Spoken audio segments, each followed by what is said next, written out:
These are 10 cards that are overrated in Tarkir Dragonstorm draft. You should be taking these cards much lower in your pick order, and you should oftentimes not even be playing them at all.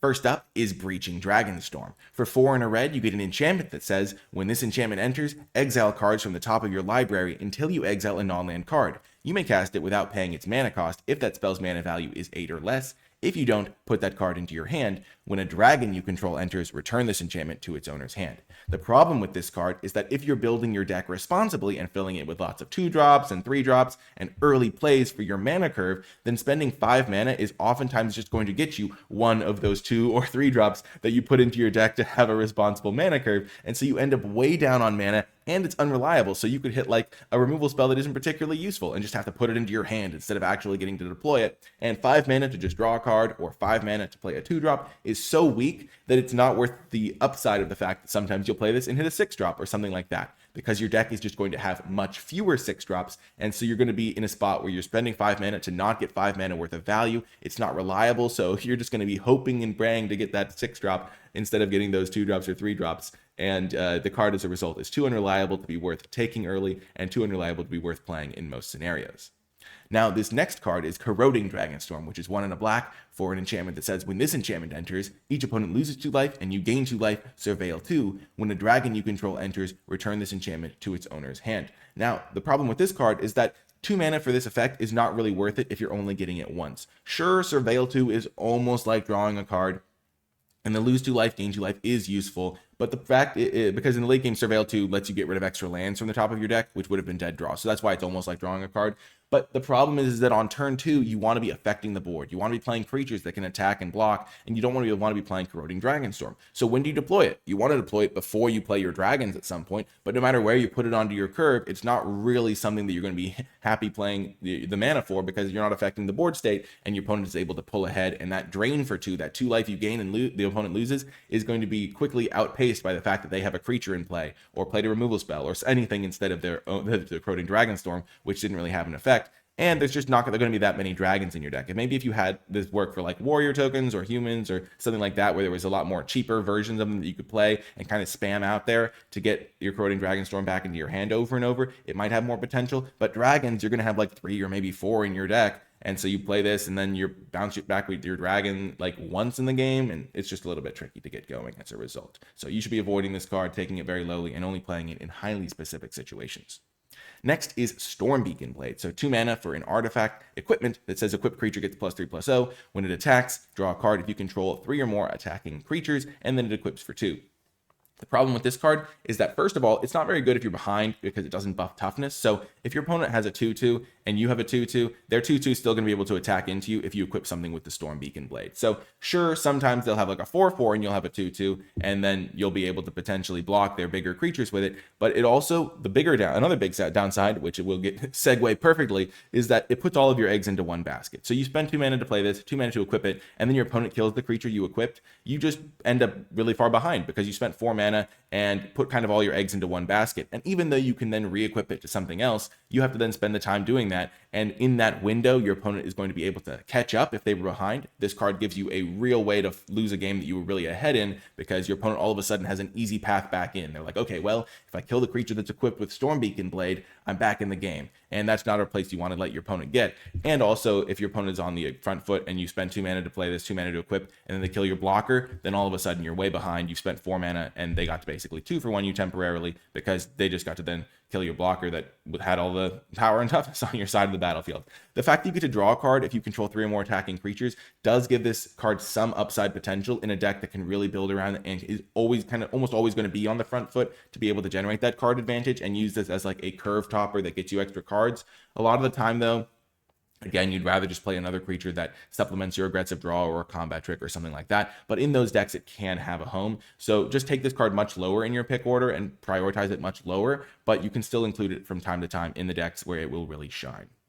Next is Ringing Strike Mastery. For 1 mana, it's an enchantment. When this aura enters, tap enchanted creature. Enchanted creature doesn't untap during its controller's untap step, and then the enchanted creature has 5, untap this creature. So it's a temporary removal spell, but it's very cheap as a result, and Tarkir Dragonstorm is just not the sort of deck format where tempo decks rule the day, where you spend 1 mana to tap their creature, and then they never have the time to spend 5 mana to untap it. From time to time, that will be useful, but almost all cases, you're going to be trying to play this card, and your opponent is going to be able to untap their creature at some point, and it's like the Ringing Strike Mastery did nothing. And in those cases, it's almost a downside in some situations, because your opponent has a big creature now that can untap itself. So it gives itself vigilance in some ways. It attacks you for 6 or whatever it is, and then they spend 5 and untap it, and it blocks and does anything like that. So if they ever have the ability to untap their creature, this card is going to be a liability in your deck. And Tarkir Dragonstorm is just the sort of format where your opponent is going to get into these late game situations more often than in other formats, and so they're going to have the ability to untap it, and so you shouldn't be playing Ringing Strike Mastery. And it's just overrated as a result. Next is Delta Bloodfly. So 2 mana for a 1/2 flyer. When it attacks, if you control a creature with a counter on it, each opponent loses 1 life. This card is just too small ball. 2 mana for a 1/2. Stat line does not block well at all. So you have to be aggressive if you want to play this card, because on defense, it's just a 2 mana 1/2. And then the +1/+1 counter synergies, the counter synergies in general, are just a little bit weak in this format. And so this card kind of has would fit into a home that doesn't really exist.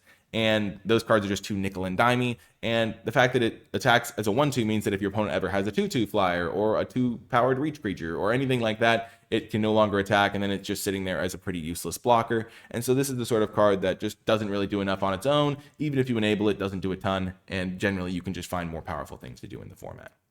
Next is Reputable Merchant. So this card would be fine if it cost normal mana to cast for 3 mana, but it costs very difficult mana. So it's 2 hybrid white, 2 hybrid black, 2 hybrid green. So it's any combination of 2 mana or those colors. So a lot of the time it's going to cost like 2 white green or 2 white black or 2 green black or something like that, because it's harder to get all 3 colors exactly on turn 3, just with the way a limited mana base is constructed. And then you get a 2/2 that says when it enters or dies, put a +1/+1 counter on target creature you control. So in the best case scenario, when you're playing this as a 3 mana, like 3/3 worth of stats that dies into another counter, that's a solid card. But for starters, that doesn't happen all that often, because as we said, the mana situation is really tricky with that.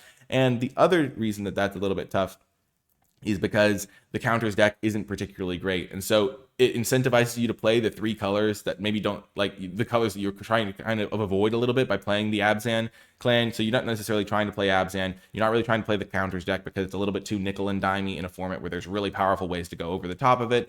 And the card is oftentimes going to come down as a 4-drop. And in those situations, it is just underpowered as a 4-drop, because 4 mana for a 3/3 worth of stat line at the front side is just really a little bit too weak. So generally avoid the Reputable Merchant unless you have really good mana for your Abzan deck and some good synergies that you're trying to enable.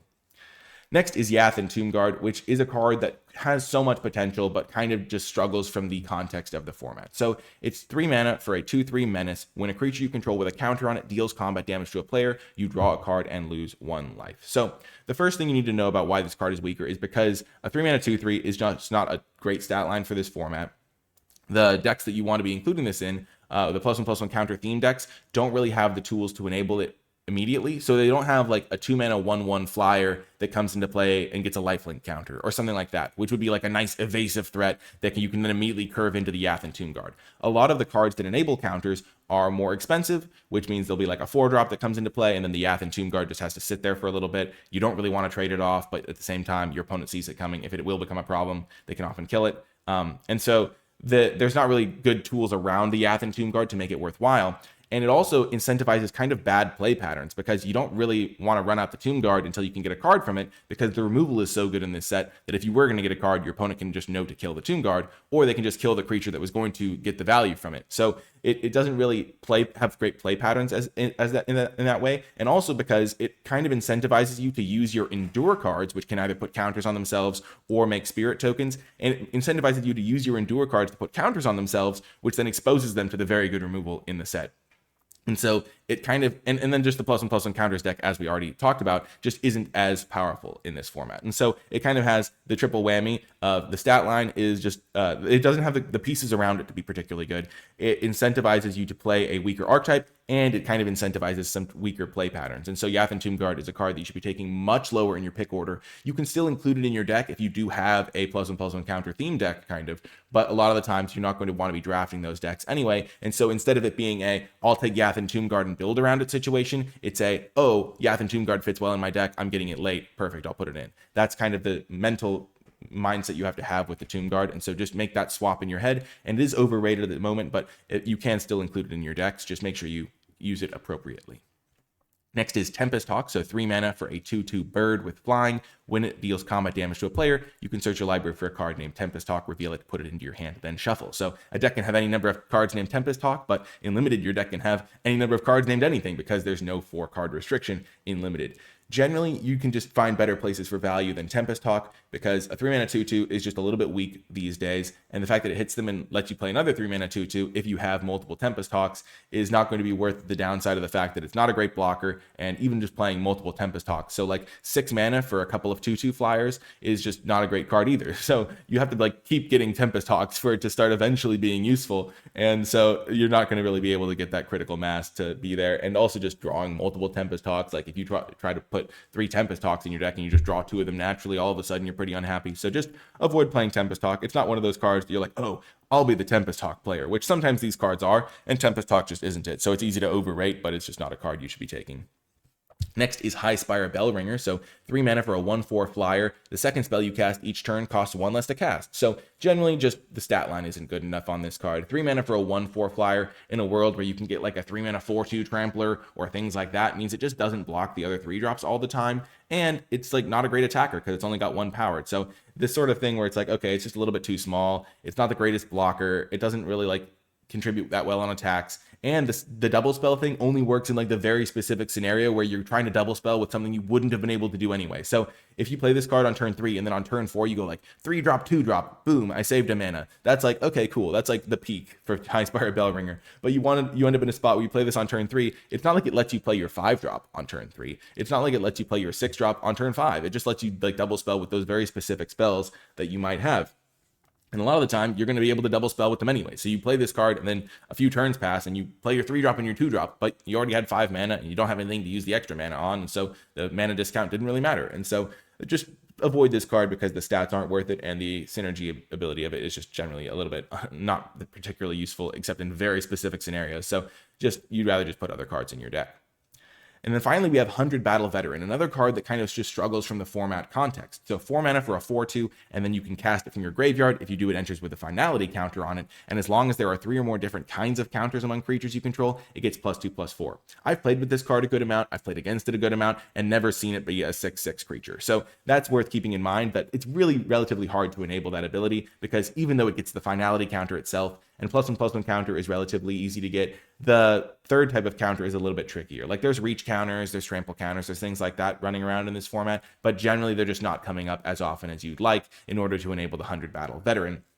And as we've talked about with other cards, 4 mana for a 4/2 is just a little bit understated, and there's better ways to get value. There's just really good card draw spells. There's really efficient, expensive cards in this set. There's other cards that are going to get you value when you play them for 4 mana. And so you're not like getting something unique with 100 Battle Veteran. You're just getting a weaker stat line version of it. So other 4-drops in the set come into play and draw you a card or something like that. And they're like, okay, perfect. I get some card advantage. And 100 Battle Veteran is like an understated 4-drop that gets you card advantage by getting you another understated 4-drop in most cases. And so you'd rather just play other 4-drops because they're better. So it's not like 100 Battle Veteran is a terrible card. It's just like the other 4-drops have raised the bar, and 100 Battle Veteran hasn't been doing his chin-ups, and so he isn't able to reach that new bar. And so it's a card that you should be taking much lower in your draft, because even though it looks like it does some stuff, it's really just too small. It doesn't block particularly well because your opponent's 2/2 can still attack into it. And if you're spending 8 mana to get a couple of 4/2s, there's just better things to be doing in the format. And so it's just a little bit getting left behind to some degree. Anyway, that's going to do it for this video. Thank you so much for watching. If you made it to the end, remember to hit the thumbs up button, subscribe for more, and comment with your questions, thoughts, and feedback. And leave hashtag 10traps to let me know you made it all the way to the end of the video, because hopefully you're going to be able to avoid these pitfalls of taking these cards highly, and hopefully to avoid playing them in most scenarios altogether. That's going to do it for this one, though. I hope you enjoyed it, and I'll talk to you next time.